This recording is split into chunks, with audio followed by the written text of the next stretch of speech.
Greetings everyone, welcome to part 7 of the Iron Dominion Saga. If you're just joining us for the first time, welcome, and I question your starting point. Anyway, here's what's going on so far. Dr. Eggman has been defeated and his mind has snapped. This allowed the titular Iron Dominion to come over and take over his empire. Their enemy Monkey Kong followed them and has allied with the Freedom Fighters. Recently, Crazy Eggman escaped his Iron Dominion captors, only to wind up as a prisoner of the heroes. As a result, the Iron Dominion's goal is to now take down New Mobotropolis' shield.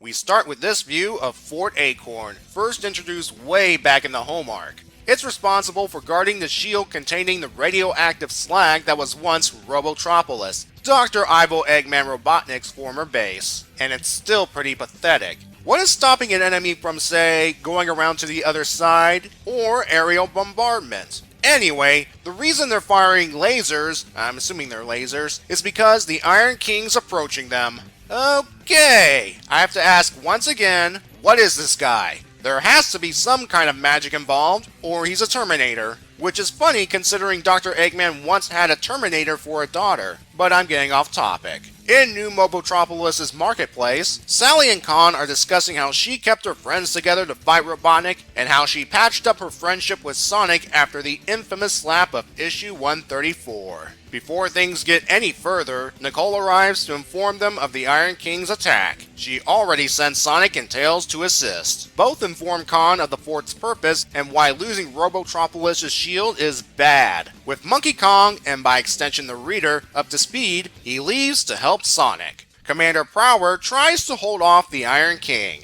Dude, if lasers can't hurt this guy, what makes you think a sword would fare better? Luckily, Sonic arrives and, if my eyes aren't deceiving me, he went straight for the face. Prower and the fort soldiers evacuate thanks to his son Tails. Once they're away, it's time for another round between these two. Sonic knows he cannot ding the King's armor, and I seriously doubt the King would allow him to get another headshot. So instead, Sonic uses the environment to his advantage. Well, nice try, Sonic. Khan arrives, and he and the Iron King start yelling at each other while Sonic waits for the two to start fighting, or something. Sally arrives in Antoine and Bunny's home. Antoine is excused to the kitchen so these two can have some girl talk. To sum up, Sally is developing feelings for Khan, though she doesn't mention him by name to Bunny. But there's still Sonic to consider. Bunny's solution is for Sally to go on a date to make sure if things click between the two. Now that that's out of the way, let's get back to the fight. At this point, it seems to be the same old song and dance. Even the King thinks it's a waste of time and goes on to start whacking the shield. These two need a plan.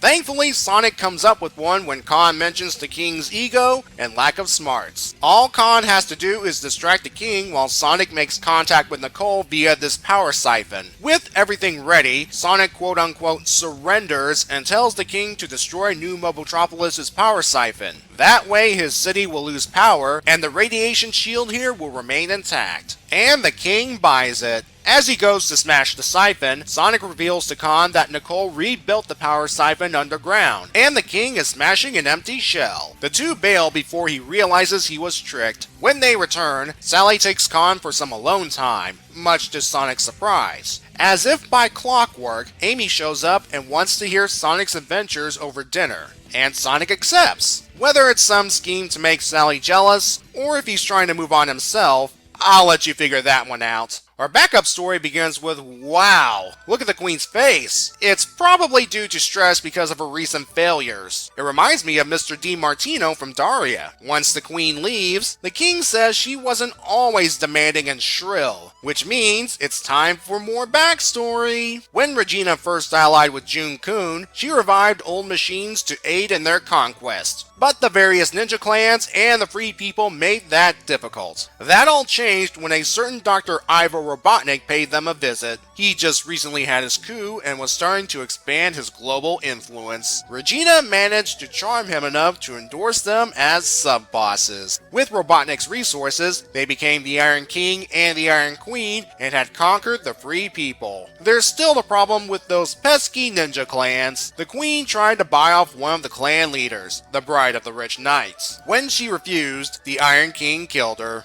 The Iron Queen took the credit in order to become the new bride of the Yagyu clan. With them under her control, she sent them to aid enemy clans at random and spread rumors of alliances. It worked as the remaining clans swore allegiance to the Iron Queen for fear of being destroyed and christened her the Bride of the Four Houses. While they were trying to solidify their hold on the Dragon Kingdom, she received word from Snively that Eggman was about to fall. Which brings us back to the present. The Iron King leaves so he can meditate on a solution to the shield problem. Snively, on the other hand, has come up with a solution that should get him back on the Queen's good graces.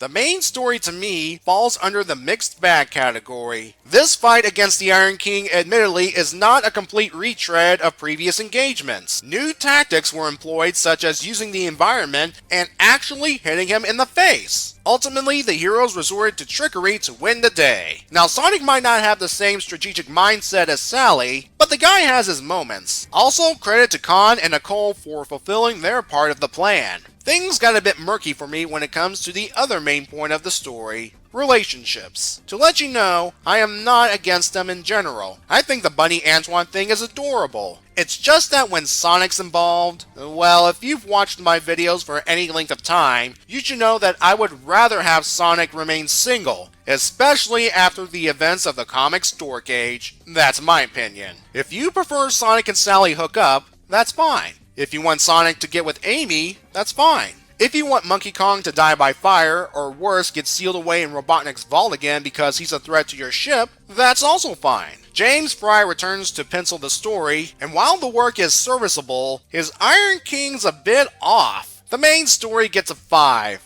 Honestly though, it was close to getting a 4, but there were some redeeming moments. I know some of you will disagree with me on this one, and it's your right. Moving on to the backup story, we finally get the rest of Regina'S origin. They had trouble getting started with their villainy until Dr. Robotnik came by. Which means, retroactively, they were Robotnik flunkies ever since issue 60. Before you say, of course they were, how else would Snively contact Regina in the first place? I was operating under the impression that the Iron King and the Iron Queen were independent entities and only hooked up with Eggman during the year Sonic was in space. In light of this recent revelation, I have to give kudos to Regina. She managed to get Robotnik to sponsor them without them getting roboticized or something. Probably because she's a devious overlander like him, and a pretty one to boot. Seriously, artist Renee DeLiz does an excellent job making her attractive. I have no shame. The backup story also elaborated on previously mentioned information, most notably how the Bride of Rich Knights was killed, which ultimately led to the Queen taking control of all the clans. The story notes that their control over the Dragon Kingdom is not entirely absolute. Remember this for later on. The backup story gets a 7. I admit, it's not as strong as the first part of Regina's backstory, probably because we're getting it from the Iron King's point of view. Another reason is, we have a couple of missed opportunities. We don't see the time Sonic and Tails showed up, or the Dragon Kingdom Freedom Fighters. It would have helped with the time frame of their history. My guess for their lack of inclusion, there wasn't enough page space, or it wasn't necessary altogether. At the end of this story, Snively seems to have found a solution to the shield problem. Will it be enough to get the Queen to like him again? Not to mention get our heroes into trouble. We'll find out next time. Until then, have a good day and be safe.